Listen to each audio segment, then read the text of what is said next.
Welcome to Building Simple Circuits. In this video, I will aim to help you construct a simple circuit using the equipment that is available in the science laboratory. I will explain how to use the equipment and ways to check if your circuit is working properly. Firstly, let's examine the transformer. This is a 12-volt transformer which will enable you to change the settings by using the black dial. As you can see, it's on a 6 volts connection at the moment.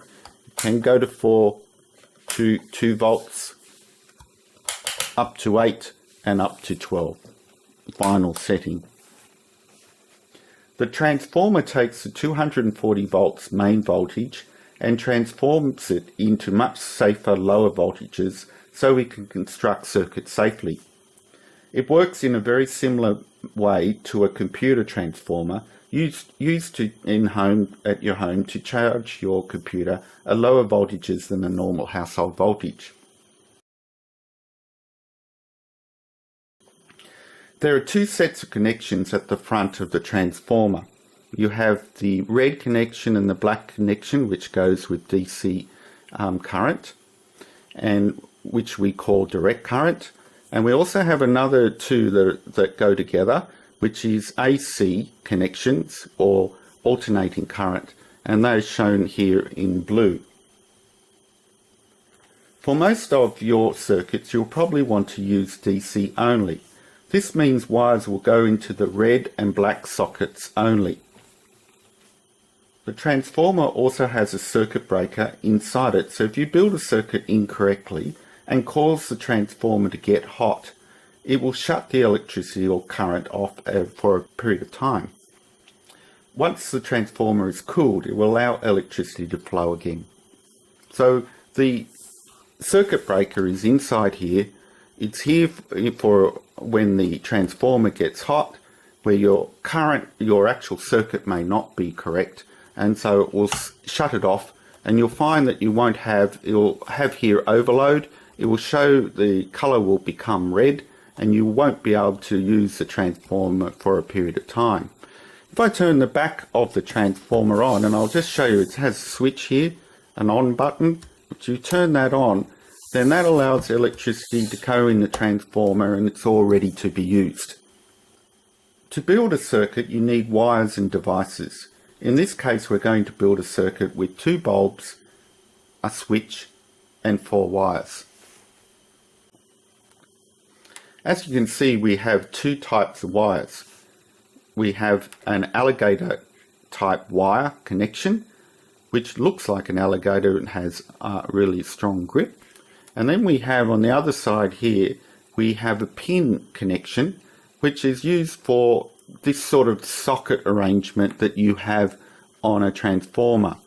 So they've got the advantage of being able to push directly in and connect very nicely and firmly into the transformer.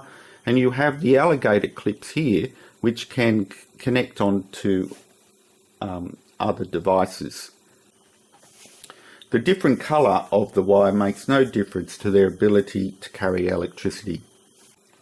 I've now connected 2 pin socket wires into the sockets of the transformer, and now I'm ready to start building my circuit.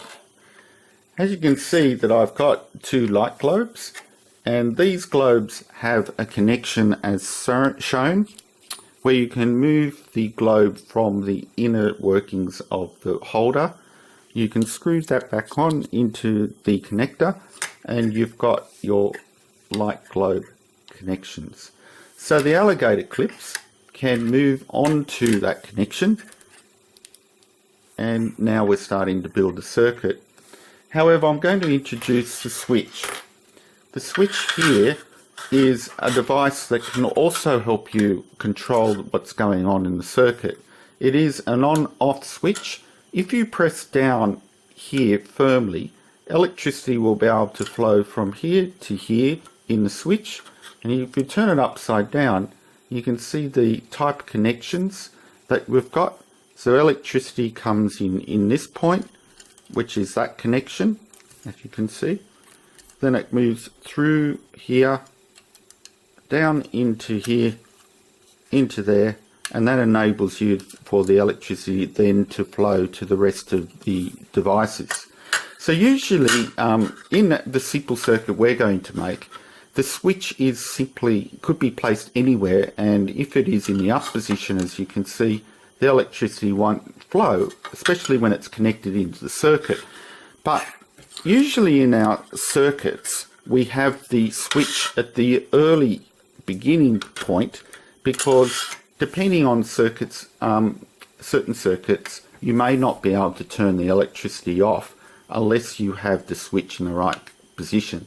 So usually, by general rule, the switch will begin at the start of your circuit. I've started now to build up the circuit. I have the switch connected properly, then the alligator clips are firmly connecting to their terminals. I have one light globe into the connection. I'm going to put one more into the circuit.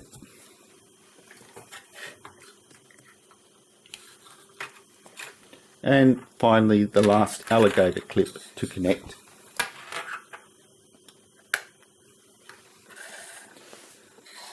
Now I have my circuit.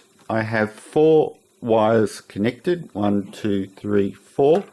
Electricity will flow from this negative terminal, and it will go through here, and we're talking about electron flow here. It will go through the switch, come through here, go through this light globe, go through here, go to this light globe, and go back to the transformer. It's important when you build circuits that the electricity flows from the transformer all the way back to the transformer. If this doesn't occur, and let's say that we have one alligator clip not connected, then that will mean the electricity won't flow through the bulb. So we're actually acting like a switch at this time. We're taking electricity away.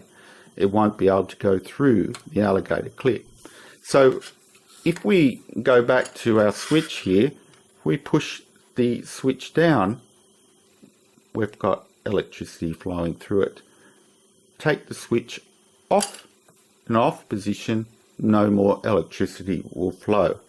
So switch is really good in controlling the circuit. It allows you to, when you're ready to let electricity flow through it, you can depress the switch, and if you want to make adjustments and so forth to your circuit, you can release that. If you have problems with your circuit, you need to start problem solving and working out where the fault may be. First, check if the electricity is on at the main switch. So that could be the switch here that goes to your connection in the science lab, or at the back of your transformer. Make sure that you have the electricity on the on position there, and you can see clearly when you have the blue light shining here. If you still have problems, check each of the wires is connected properly to your circuit. So it may be that a wire might be a little bit loose. Check if they are actually fitting, the alligator clips are fitting in firmly, and that electricity will flow from there onto the device. If you've got loose fittings, it may mean that electricity can't flow.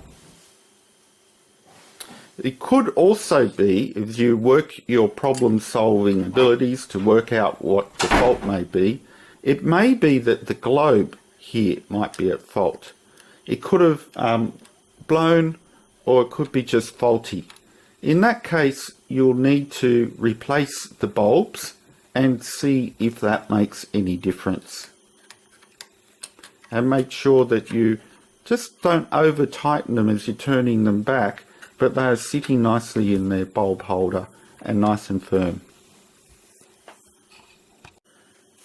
Finally, if you've checked everything, you need to start reducing your circuit until the circuit does work. This means removing devices until you can clearly see the circuit is working, using your light bulb to determine if electricity is present. So let's say it was the switch was the problem. No electricity was flowing. All right, well, one way you could detect it was the switch is to remove the switch from the circuit. That's what I mean by reducing your circuit, making it smaller. So if we connect that, and let's turn the power off before we do that. So if we put that connection there, turn it back on, oh, we could determine it was the switch that was the problem. Let's say this light globe was the problem. All right, we've decided we're going to reduce the circuit. So we can take the light globe completely out. And if we make sure that the current is off here, we can connect that like so and test it by turning the electricity on. By doing so, we should get electricity to flow through it. And I'll push down our switch and we've got that coming through. So clearly the light globe being out of the circuit means that you can problem solve backwards and start working out where the actual faults are. So that's the best way, I think, to work through, using your little light globes here, the one that's still left, as your indicator that electricity is flowing through it. So circuits can have faults. They do take time to work it out, but by reducing your circuit so it's getting simpler and simpler as you work backwards, you can remove faulty devices. Finally, be aware of dangers with electricity, such as water or near electrical devices, and always do a risk assessment before you start any electrical practical. If you see a fault in the device, notify your teacher. It's also good to have a switch in your circuit because that will leave it in an off position while you're working around with your circuitry. If you don't have a switch and you're reducing your circuit, make sure that you turn the transformer off at its main switch so that you can do this safely. I hope this video has helped in your construction of simple circuits in your project. Good luck.